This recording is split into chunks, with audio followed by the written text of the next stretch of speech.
عليكم ورحمة الله وبركاته. أهلا وسهلا بكم في لقاء جديد على كبسولة بيزنس. والنهاردة هنتحاور وهنتناقش وهنتكلم في موضوع كيف تفهم الحياة من الإطار الفلسفي العميق.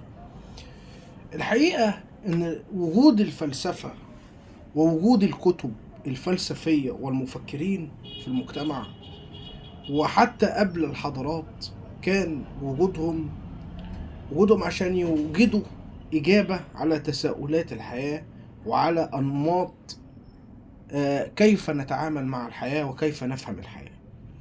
بل يوصل الأمر أيضا إن أنت تقرأ الفلسفة عشان تفهم الطبيعة وتفهم إزاي تتعامل معاها وتفهم كيف تتعامل مع الناس في المجتمع، وإن أنت تضع لنفسك مبادئ وقيم. وأهمية وضع المبادئ والقيم دي إن أنت تحط لنفسك إطار للتكيف مع المجتمع. طب الناس اللي لا تضع لنفسها إطار أو مبادئ أو قيم أو مواقف بياخدوا فيها ردود فعل مع حد بيأذيهم وحد بيجي عليهم، دائما في أي قصة هتلاقيهم هما اللي متاخد حقهم، هما اللي الظروف بتيجي عليهم، هما الضحية في كتاب آخر. ولكن دعونا نرى كيف كان الفلاسفة في العصور القديمة وفي العصر اليوناني اللي جاء منه بداية نشأة الفلسفة زي الفلاسفة القدامى. حط لنفسك إطار ومنهجية واضحة للتعامل مع الحياة وكيف تعيش فيها وكيف تطور نفسك فيها وكيف تضع قواعد لتتعامل مع الحياة. ازاي بقى؟ الفلسفة ردت على الأسئلة دي. الفلسفة ردت على الطبيعة. الفلسفة أصلا ردت على إن في حاجة اسمها تأمل. الفيلسوف متأمل يرى في كل شيء الجمال ويرى الروح ويرى عظمة ربنا الخالق في أنه وهب الإنسان حياة وجعل في الإنسان عقل يفكر به ورئة يتنفس بها وجعل فيه نبض يحرك قلبه. كل ده جعل للإنسان مفاهيم يفهم بيها ما معنى الحياة، ما معنى الوجود. كنت أتذكر أن أنا قرأت كتاب كان بيتكلم في حتة عندما يفقد الإنسان نفسه وشغفه إيه اللي هيحصل؟ يوصل لمفهوم اللامبالاة في تعامله مع الناس، اللي هو والله رايح الشغل اشتغلت طب كويس، طب ما اشتغلتش طب كويس هعمل ايه، طب راح خروجه مع الزميل ليه مبسوط خلاص، طب مش مبسوط طب هعمل ايه. فيرى تبلد في احساسه. الحاجات اللي كانت بتبسطه مش لاقي فيها انبساطه. الحاجات اللي كان بيتضايق منها حتى ما بقتش تضايقه، بقى يقول خلاص انا هعمل ايه تاني. بيحط الانسان برضو في فهم دقيق للحياة. ايضا نظرة الانسان للعمل وقدرته على التأثير في المجتمع بنرى فيها حكمة وجمال الفلسفة بل وروعتها. ومش عايز اكون مثلا من الناس اللي بتدي ايه كلام فوق الكلام عشان تجمله، لا، رونق الفلسفة وقراءتها بيفهمك الحياة وازاي تتعامل مع الناس. بل ايضا انا كنت بقرا ايه الفرق ما بين الثقة بالنفس والغرور،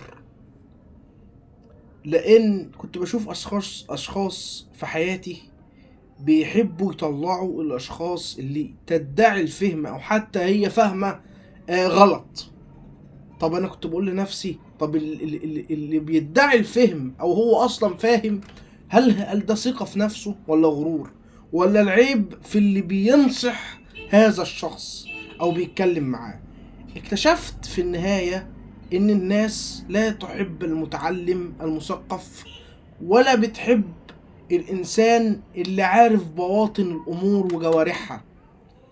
بل ايضا الناس ما بتحبش اللي فاهم في كل حاجة.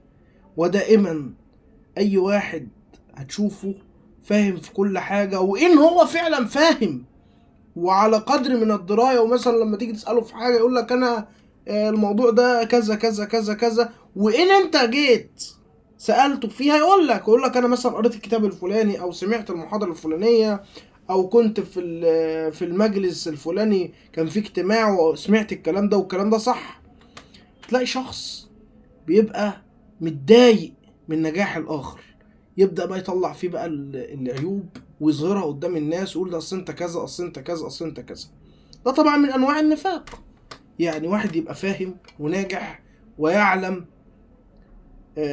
وعنده معرفة، وواحد تاني يطلعه يعني مثلا في عيوب، يبقى ده بيدل على نقص التاني مش الأول صاحب علم. برضو الفلسفة بتخليك تنظر لا جدوى الحياة. يعني ايه لا جدوى الحياة؟ وانا المفهوم ده لما باجي بشرحه ببقى متضايق. اخرتها ايه الحياة؟ اخرتها ايه الدنيا؟ اخرتها ايه المصائر التي ترى فيها حياتك؟ لما تيجي تفكر في الكارير المهني اللي انت فيه هتقول لنفسك طب انا يعني مثلا لو انا شغال، نضرب مثلا، لو انا مثلا شغال دكتور بعالج الناس، قعدت اعالجهم من كتر الشكاوي اللي انا بسمعها مثلا. في دكاترة نفسيين بيبقوا من كتر ما بيسمعوا شكاوي الناس، واللي عنده اكتئاب واللي عنده شيزوفرينيا واللي عنده امراض نفسية واللي عنده توحد واللي عنده اللي هو الاضطراب الثنائي القطبين، والناس اللي بيجيلها شخصيات وبيتحولوا فيها في على مدار الوقت. يعني تلاقي شخص ليه شخصيتين دايما بيعاملك بيهم، شخص كويس وشخص شرير. هتلاقي ان ده الفلسفة اتكلمت برضو عنه. الدكتور النفساني اللي بيتأثر بالمرضى بتوعه بيجي عليه وقت بيوصل لمرحلة من الاكتئاب ولا مبالاة بالحياة أصلا. يعني بيفقد الشغف في الحياة أصلا، إن بيقول أنا عمال أحل مشكلة ده وعالج ده، طب أنا مين اللي هيعالج لي مشاكلي؟ ده أنا كده هروح لدكتور نفساني. يعني حاجة تضحك. وأنا شفتها، يعني شفت دكاترة نفسيين تعبوا. في دكاترة نفسيين أصلا لما تيجي تحكي له على مشكلة عندك عايز يفهمك انه فاهمك عشان يريح دماغه، وانت ما تقعدش تشرح له وتوضح له تقول له انك فيك ايه بالظبط. الفلسفة جت في الحتة دي وبينت ان الانسان اللي بيوصل له لا مبالاة لازم الدكتور النفسي او المعالج او الشخص اللي بينصح الشخص اللي عنده لا مبالاة يحاول يفكره بذكرياته الكويسة وإنجازاته اللي انتصر فيها على نفسه، والحاجات اللي عملها وكان هو مبسوط بيها حتى لو كانت بسيطة. يعني هقول لك نضرب مثال، أفكره مثلا بموقف والده جاب له فيه لعبة هو كان بيحبها وهو صغير، فكره بموقف خروجه هو كان بيخرجها أو حتى خرجها لوحده وهو صغير. دي حاجات تسعد الشخص. الشخص اللي عنده لا مبالاة هتلاقيه دائما يرى في الوحدة ملاذه وأمنه، عايز يتحط مع أشخاص أو يخش في جدل أو نقاش مع حد. في النهاية يجب أن نقرأ الفلسفة ونتعلم منها، ونضع لنفسنا مبادئ قرارات بحكمة وبمنظور ورؤية واضحة لكل الأمور، ونفكر، لأن أساس الفلسفة التفكير. السلام عليكم ورحمة الله.